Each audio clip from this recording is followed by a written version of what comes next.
ये बहुत ही interesting topic है कि रिफ्लेक्शन थ्रू प्लेन मिरर का मतलब होता क्या है। देखो, टॉपिक का नाम रहेगा रिफ्लेक्शन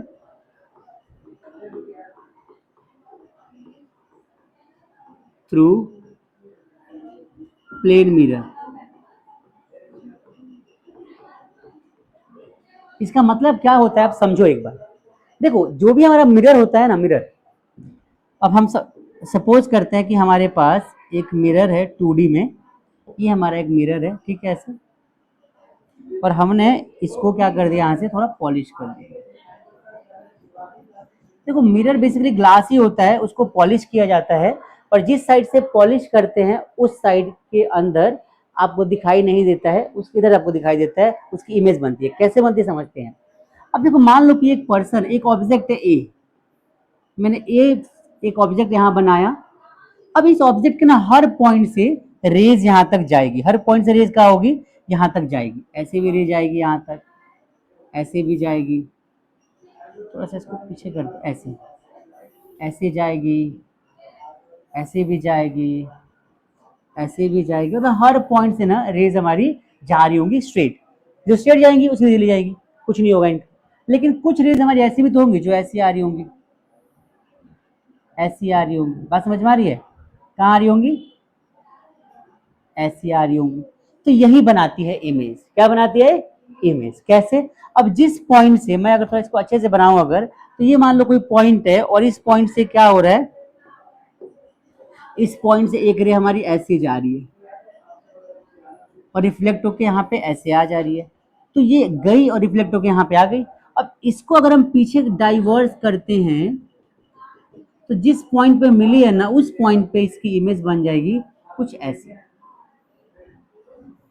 आई बात समझ में? ये अब जैसे ये जो पूरा का पूरा हमारा इमेज बना है, इस इमेज की खास बात क्या होती है, ध्यान से देखना। तो इस इमेज की खास बात क्या होती है कि ये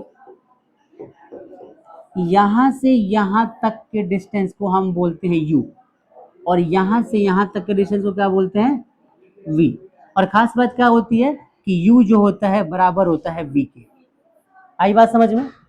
ये जो इमेज होती है, ये इमेज की खास बात एक और क्या होती है, ये अच्छा ये कि हाइट होती है हमारी, इस हाइट को क्या बोलते हैं, h। h is the height of the object. ये बेसिकली है क्या, इसको हमने क्या अज्यूम किया, एक ऑब्जेक्ट अज्यूम किया। क्या अज्यूम किया? ऑब्जेक्ट। ये क्या है, ये है भाई मिरर। और किस टाइप का मिरर मिरर है, तो ये प्लेन मिरर है। किस टाइप का मिरर है? Plane mirror. इसके इतने डिस्टेंस पे, यू डिस्टेंस पे ऑब्जेक्ट ए रखा है और वी डिस्टेंस पे इसी की इमेज बनी है यहाँ पे। ये क्या हो गई हमारी, ये हमारा इमेज हो गया। ये क्या हो गया, इमेज। ये ऑब्जेक्ट नहीं है, ये ऑब्जेक्ट की इमेज है। आप अपने आप को जब शीशे में देखते हो, निहारते हो, तो आपकी शक्ल आपके अंदर इमेज शीशे के अंदर दिखाई देती होगी आपको। होता है कि नहीं ऐसा? भाई हम जब भी शीशे के सामने खड़े होते हैं, हम क्या देखते हैं कि यहाँ पे हम खड़े हैं और हमारी इमेज शीशे के अंदर बन रही है। मान लो मैं यहाँ पे खड़ा हूँ और सामने क्या लगा है, मिरर। आप अपनी शक्ल देख रहे हो, ठीक है। अब आप नोटिस करोगे कि आप थोड़ा सा आगे मूव कर रहे हो मिरर की तरफ, तो इमेज भी आपकी क्लोज आ जाएगी। होता है ऐसा? आप थोड़ा पीछे जाओ, आपकी इमेज भी पीछे चली जाएगी। तो जितनी दूरी पे ना मिरर से आपकी इमेज, मतलब जितनी दूरी पे आप मिरर के बाहर खड़े होते हो, उतनी ही दूरी पे मिरर के अंदर आपकी इमेज बनती है। आई बात समझ में? इसीलिए u जो होता है v के बराबर होता है। u v क्या होते हैं, u is the distance of the object और v is the distance of the image. Clear हुआ सभी को? आगे देखो, h हमारा, h क्या होता है, h is height of the, height of the, height of the object. और ये क्या होता है, इसको हम h डैश बोलते हैं। क्या बोलते हैं इसको, h डैश। ये क्या होता है, height of the, height of the image. Height of the, ये इमेज होती है। हमारी हाइट जितनी भी है ना, इतनी हाइट सामने इमेज में बनेगी, मिरर के अंदर बनेगी, लेकिन वो वर्चुअल होगा। हम उसको पकड़ नहीं सकते, टच नहीं कर सकते, छू नहीं सकते, स्क्रीन पे नहीं ला सकते। ये जो इमेज बनती है हमारी, इस इमेज कैसी होती है, तो ये इमेज हमारी होती है कैरेक्टरिस्टिक्स बोलते हैं, इसको समझाऊंगा आगे। तो आप समझ लो क्या कि एच जो होता है, एच वो बराबर होता है एच डैश की। कई बार समझ में आ गई आपको? एक तो पहला, दूसरा क्या हो जाएगा कि H dash is equal to H, ये भी हमारा एक इंपॉर्टेंट है। और तीसरा क्या बनता है, तीसरा कि जो इमेज बनती है वो इरेक्ट बनती है and virtual. Erect and virtual, ये 3 पॉइंट आपको याद रखना है। पहला पॉइंट कौन सा? पहला ये वाला, दूसरा ये वाला, और ये वाला तीसरा। क्या खास बात है इस टाइप के रिफ्लेक्शन में? जो सबसे इंपॉर्टेंट फंडा है वो क्या है, वो यही है कि सबसे पहली बात, इमेज हमारी सेम साइज की बनती है, इमेज हमारी सेम डिस्टेंस पे बनती है, और वर्चुअल और इरेक्ट इमेज बनती है। This is the characteristics of plane mirror, reflection of plane mirror. बात समझ में आ गई? तो जितने दूरी पे ऑब्जेक्ट होगा उतने दूरी पे इमेज बनेगी, जितने हाइट का ऑब्जेक्ट होगा उतनी हाइट की इमेज बनेगी। इमेज हमारी होगी वर्चुअल और इरेक्ट। इरेक्ट मतलब क्या होता है कि एक ऑब्जेक्ट को, अगर आप मान लो ये मिरर है, और मिरर को मैंने यहाँ पे ऐसे रख दिया, मिरर सामने रखा हुआ है, मैंने इसको ऐसे रखा, तो इसकी एज इट इज इमेज अंदर बन जाएगी, इसको बोलते हैं इरेक्ट।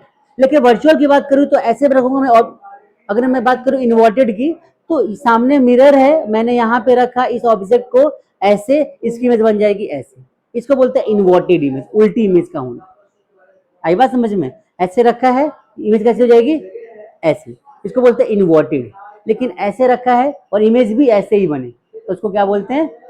इरेक्ट, सीधी इमेज। जैसे हम शीशे में देखते हैं भाई, शीशे के सामने हम चले गए या मिरर के सामने चले गए, तो हम क्या देखते हैं कि मिरर है, हम है, बस अपने बाल वाल ठीक कर, जैसे मैं कर लेता हूँ बाल वाल ठीक, ठीक है, ऐसे किया, थोड़ा और पास चले गए अच्छे से देखने के लिए, सब ठीक है ना? तो ये सारी चीजें क्या देखते हो आप कि जैसा जैसा आप करते हो वैसा वैसा मिरर के अंदर होता है। और जितनी दूरी पे आप पास जाते हो तो पास आता है, बहुत पास जाओगे तो बहुत पास आ जाएगा, और पास तो और पास। एक टाइम ऐसा आएगा कि मिरर से टच हो जाओ, तब इमेज भी आपको टच हो जाएगी आगे। तो ये होता है characteristics of reflection through plane mirror. आई बात समझ में? कैरेक्टरिस्टिक्स ऑफ रिफ्लेक्शन कह लो, कैरेक्टरिस्टिक्स ऑफ प्लेन मिरर, इतनी खास बात है। अब यहाँ पे कुछ पॉइंट जानने वाली हो, जान लो आप। यू जो होता है डिस्टेंस ऑफ क्या होता है? ऑब्जेक्ट, कहां से? From the mirror. वी क्या होता है? Distance of image. फिर कहां से कहां तक? ये लिखने का मन नहीं कर रहा तो कॉपी मार देते हैं। From the mirror. आगे एच क्या होता है? H height of the object. और एच डैश क्या होता है? Height of the. आई बात समझ में? ये 4 चीज को ध्यान रखना, एग्जाम में कई बार इसमें बढ़िया बढ़िया क्वेश्चन बनते हैं। क्लियर सभी को? यस और नो? अब नोट करिए, फिर हम आगे बढ़ते हैं, ठीक है?